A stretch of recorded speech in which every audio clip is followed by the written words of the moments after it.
Hello, so it's time to start our team previews for the 2021 season of the Overwatch League. This has been a long time coming, but we do this every single year ahead of the Overwatch League season, and we normally do these in alphabetical order. Now, that heavily depends on the Los Angeles Valiant, or the Immortals Valiant as we like to call them now, as well, they don't have a roster yet, so we can hardly preview a team that doesn't have any players. So, they might get left to last. Who knows? Depends if they get their backsides in gear or not. But we will continue in a alphabetical fashion, which means we start off with the Atlanta Reign in this one. Now, Atlanta Reign are a team of up and downs. They actually came into the league obviously later than the other teams. They weren't part of the inaugural season, they were a part of the second batch of teams to make us up to 20. So, Atlanta Reign in the 2019 season actually had a really darn good season. They got that 6th place in the overall standings back when Vancouver were really powerful, and actually were the only team to beat the San Francisco Shock in the playoffs run, where we saw basically the San Francisco Shock lose, they C9'd, and the San Francisco Shock didn't drop a map after that. That was a massive tale, but Atlanta Reign were the people to say, well, we were the ones that beat the Shock. And Atlanta were very good at the end of that season, but we come into the 2020 season, and, well, it wasn't as nice for the Atlanta Reign. A 12th placed finish is about all they could achieve, and it always looked a bit off for the Reign in 2020, didn't it? It was never clean. The coaching was questionable. We saw some wacky comps at times. We saw the Sim Bastion, and it didn't always work. Sometimes it did, sometimes it didn't. It caught Paris off guard at one point, but then they got torn apart. So there was some very interesting coaching decisions at the Atlanta Reign, and I think a lot of players last year were not able to reach their full potential, or what they had reached in 2019. One of them was Erster, who's no longer with the Reign. So that moves us on to their new look squad. So, for the Reign, out go Fire, FRD, Dogman, Erster, Popo, Saucy, and Sharp. Fire and FRD go over to the Vancouver Titans for 2021. Dogman ended up retiring, going into his more streaming hosting career. Erster moves over to the Shanghai Dragons. Definitely a promotion for him. A lot of potential, although again, he's one of those big players, as I said, who I don't think didn't realise as quite as good to play as they could have in 2020, probably down to the Atlanta coaching staff. Popo, Saucy, and Sharp all moved on. Popo and Saucy back in October actually moved on, and they haven't found a team since. Sharp moved on very recently because of a new incomer to the new look Atlanta Reign for 2021. And that roster looks a little bit like this. So, the players remaining from the OG Atlanta Reign are the Gator and Mazza. So, Mazza being the main support and Gator being that main tank. Then from the 2019 incomers we see Hawk and Edison the DPS player. Hawk coming in on that off-tank role. He's now going to be the out-and-out off-tank for the Atlanta Reign, as they have lost FRD, although Hawk is mostly what we saw last season from the Atlanta Reign. Mostly consistent. I will go over the players in a minute. And then the new incomers, well, fairly new. Like Iris came in nearer the end of last season, so July time, at the end of July actually. He actually impressed on that flex support role, so I think it's good that they've been able to maintain him on the roster. But the two new incomers are Pelican and Kai. Kai was otherwise known as KSP. He's coming in from the Valiant. And Pelican will be coming in from the Korean contenders team O2 Blast. Pelican is a flex DPS player, a more projectile specialist. Kai is obviously that hit scan specialist. So, this is what the Atlanta Reign look like for this season, and they've clearly got a thin roster, we should say. It is on the borderline for Overwatch League rules. They've got 2 supports, 2 tanks, and 3 DPS. That's literally the minimum you can have in the Overwatch League. And of course they can still sign people. Are we expecting them to do that? Probably not, considering they've already picked up Kai very, very recently. I would imagine they would have brought in someone else alongside him if they were going to do that, especially if it was from the people who left the Valiant. But most of the people who have left the Valiant now have new teams, whether that be in contenders or whether that be in the Overwatch League. So let's go over this squad. Gator has been fairly okay main tank for the Atlanta Reign, but he's not going to set the world alight. That's for sure. And he's not going to be ranked amongst the best main tanks in this league. Massa, again, he's okay, but in my opinion, he's been deteriorating. Didn't look as good last season as he did in 2019. And I definitely think he's going to be the weaker of the supports on this roster. That's for sure. Hawk, again, another consistent off-tank, but not going to set the world alight. There's going to be a very consistent theme with this Atlanta Reign squad. Yeah, the All-American tank line, it's not a bad tank line by any means. And I think it can certainly go toe-to-toe with some of the middle-of-the-pack tank lines. But when you start putting it up against the likes of Smurf and Choi, then the tank line at the Shanghai Dragons, which is now Fate and Void, and then even the tank lines that say the Florida Mayhem, which is Gargoyle and OG, it starts to lose out. You start to see a skill gap in those tank lines, and so it kind of puts Atlanta Reign down in your pegging order, sort of, in terms of the tanks. Then we have Edison. I liked Edison. I think he's a good player, and I think, again, he was hard done by last season with poor coaching at the Atlanta Reign. The thing is with Edison this season is he's got proven Overwatch League level competition for his place. Edison is the hitscan Korean DPS player for the Atlanta Reign. Kai is also another British hitscan option, but Kai really proved himself last season at the Los Angeles Valiant. And so it gives the Atlanta Reign a big choice in that hitscan DPS slot, and it'll be interesting to see which route they go down. I think they'll end up playing Kai on the more longer range hitscan DPS and Edison on the more tracer-ish sort of picks, which again might not be too bad of an option. And it'll be interesting to see which direction the meta goes, because it will heavily depend on which one of these DPS players plays, in my opinion. Anyway, Iris, he's going to be your flex support for the Atlanta Reign. I don't think that's anything to worry about. I think he's been fairly consistent, and I think he was a good pickup for the Atlanta Reign. I mean, their previous flex support was what? Was it Fire? Was Fire a flex support? Or was it Kodak? I can't remember now. But it was definitely an upgrade when they brought in Iris. And I like that they've managed to keep hold of him. I just want to see them bring in an upgrade to Massa at some point and then upgrade that tank line. And then we're looking at a fairly good Atlanta Reign side. Pelican then.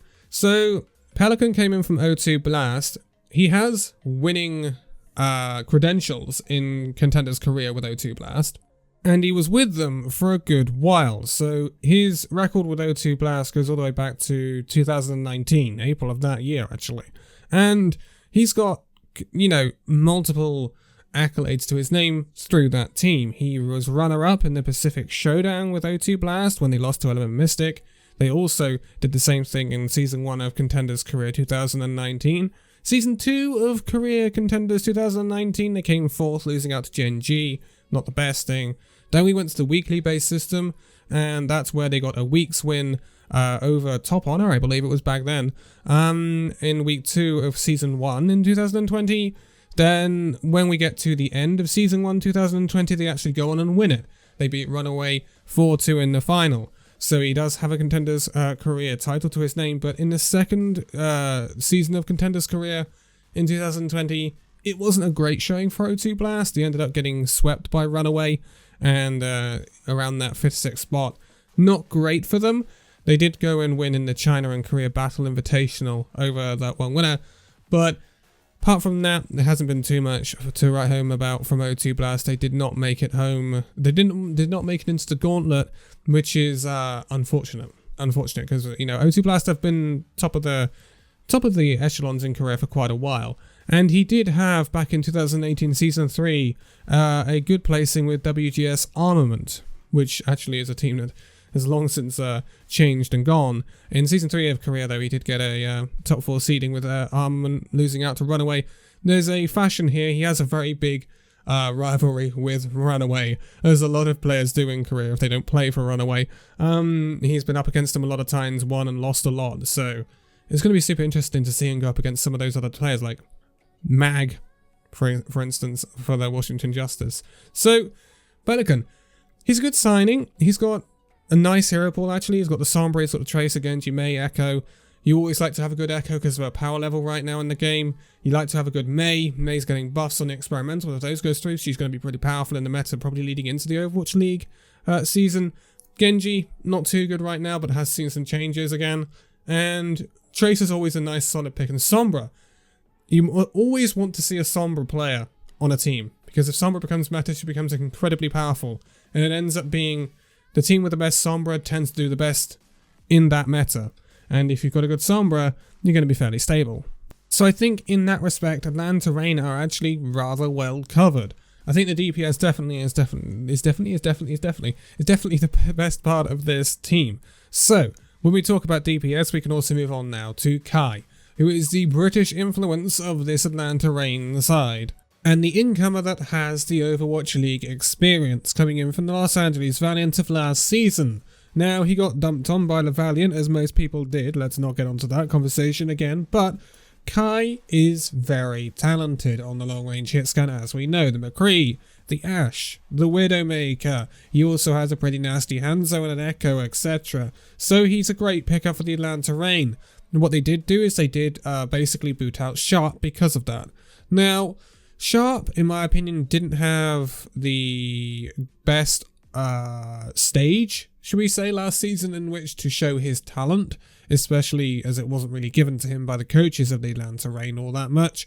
And I think Sharp was slightly hard done by, and then they've decided to ship him out here and go for someone with much more experience. I like to see Kai in the league. I'm not gonna lie. Like, he's a great player and didn't deserve to be pretty much pooped on by the Valiant. And he did very well last year. The Valiant lost in the May Melee semi-finals against the San Francisco Shock. They wouldn't have been there without Kai. So, they would, to be honest, the Valiant wouldn't have been as good as they were without Kai. So, he will be an asset to the Reign, and I'll be very interested to see who they play, Kai or Edison. I would assume as I said earlier, the most logical thing for Atlanta Reign to do would be to play Kai in the long-range hit scan, and when they want more of a Tracer option, they go for Edison. But I don't know. We never know what the Atlanta Reign are going for, and that makes them kind of unpredictable, especially when it comes to the coaching staff that haven't changed. They've still got Sephi as their head coach and Legit as the assistant coach, or the other coach that they've got. They've only got two coaches, and they've got an analyst. So there's not a massive amount of depth in the coaching staff of the Reign. That's slightly worrying as well. And it's probably led to a more scaled down sized roster anyway.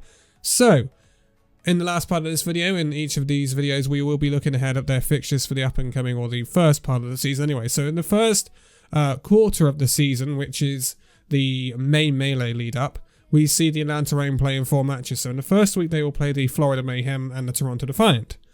Now, these have to be made at least close by the Valiant. If I'm going to create a prediction, when I look at the two sides, the Florida Mayhem and the Toronto Defiant, on paper they look better than this Valiant side. This Atlanta Reign side, I should say. Because I think the tank line for each of those teams is better.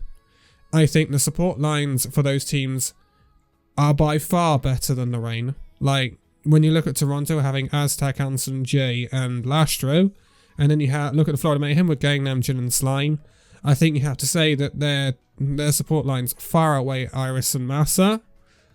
But if they can at least be consistent, and be consistently goodish, then it'll be okay for the Reign. When it comes to DPS, I think it's much more even. I think Toronto look actually possibly worse than the Reign, depending on the meta. When you look at Hisu, then they have Neist and Logix at the Toronto Defiant. I think Pelican, Kai, and Edison have the potential to be better. Will they be better? Well, that's down to coaching staff and giving them the right direction. And to be quite honest, I don't trust the Atlanta Reign coaching staff, so who knows? Whereas the Florida Mayhem far outweigh them, in my opinion. With Checkmate, BQB, and Yaki, I think they will outdo Edison, Pelican, and Kai. So I think it's going to be a rough first one for the Atlanta Reign. I think Florida Mayhem should win that one, with it being a bit more even in the tank battle, but they should be outweighed in other areas. And then when it comes to the Toronto Defiant, I think they could make that quite close. And if Toronto Defiant aren't on at least a good running, then Atlanta Reign could win that. I'm not going to put that beyond doubt. Then in week 2, they have a break, and then in week 3, they come back. That's when they will play the Paris Eternal. Now, that should be a win for the Atlanta Reign. They cannot let that slip. However, they could let it slip. When we saw the Paris Eternal play against the Boston Uprising, they were certainly no pushovers. And if the meta goes much more down the route of being the EU Rush comp, so the Baptiste, Lucio, Ryan Diva, something like that, then it definitely falls into the ballpark of the Paris Eternal, and less of the Atlanta Reign, which worries me for the Atlanta Reign, because this Paris Eternal match should be the match that they are winning this season. It really, in this, I want to call it a stage, because it feels like a stage, but in this part of the season, that is the match they should be winning, without a doubt. They have to win that, because the other 3 are not looking as promising. Because the last match they play before the May Melee tournament is against the current holders, San Francisco Shock. And I don't think anyone will expect Atlanta Reign to get a win there. Although no one expected the Atlanta Reign to beat the San Francisco Shock in the 2019 finals, it's not the 2019 playoffs anymore. It's by far changed. I think the most likely outcome of that is to be a 3-0 for the San Francisco Shock. And I wouldn't put it beyond the doubt of Florida Mayhem 3-0ing them either. So it could be quite a rough first quarter for the Atlanta Reign. But it could also be a promising one. If they get wins over Paris and Toronto, I would say brilliant, actually, from the Atlanta Reign, because I wouldn't expect them necessarily to beat Toronto. They would have got the job done against Paris, they would have got a good win against Toronto, and then going into the game against Florida and San Francisco Shock, you don't necessarily expect them to win them. If they lose to Toronto but make it narrow, it's still fairly good, but if they lose all of their matches, including the match against Paris, which I think is a possibility, it may be not a massive possibility, but it is a possibility, then we have to start questioning Atlanta. And especially the coaching staff of Atlanta, because they haven't got bad players, let's be honest. But then you've got to start questioning the direction of this team. After the May Melee, they will go into 2 matches in the week after the bye-week after the May Melee, in the lead up to the June Joust, which will be against Houston Outlaws and London Spitfire. Those are 2 incredibly winnable matches for the Atlanta Reign. Like, incredibly winnable. London, they'll be tougher than the Paris Eternal, likely. But it should be a win for Atlanta Reign if they want to be a mid-league team. Same for Houston. Houston is a massive test for Atlanta. They should be able to outdo the support line of the Houston Outlaws, but I think the tank line and a DPS line will be incredibly even battles. I think there are 2 teams that are on a very similar footing. And it's Atlanta who really need to show their potential, show their class, and they need to stamp down and say, we're going to beat Houston, we're going to beat London, we're going to beat Paris, we're going to show the league that we're not going to be trash, we're going to be a decent team not to be overlooked. And that's what Atlanta Reign need to do this season. They are not going to be top of the pack. They are not going to be up competing with Florida or Shanghai or Seoul or San Francisco. They're not going to be up there because they just don't have the quality to compete with those players. But they can lay down a gauntlet and say, we are not going to be pushed over, we are going to have a decent season. That's what the Atlanta Reign need to prove in 2021. But this has actually been a lot longer than I expected. That is Atlanta Reign for 2021's preview. Next up, we'll be looking at the Boston Uprising. That should be a fun one, because Boston are very much different to what they were. But they have a ton of potential, as they showed, and it is a team that, unlike the Atlanta Reign, we have stuff from the preseason to go off of.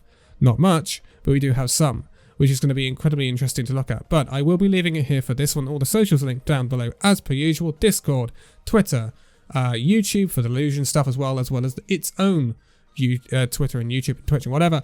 It's all there for you to follow, like, subscribe, hit the bell, I don't know, carry a pigeon, things like that. Anyway, thank you guys so much for watching the video. If you'd like to give a like, subscribe if you're new, and I'll see you in the next video. See you then.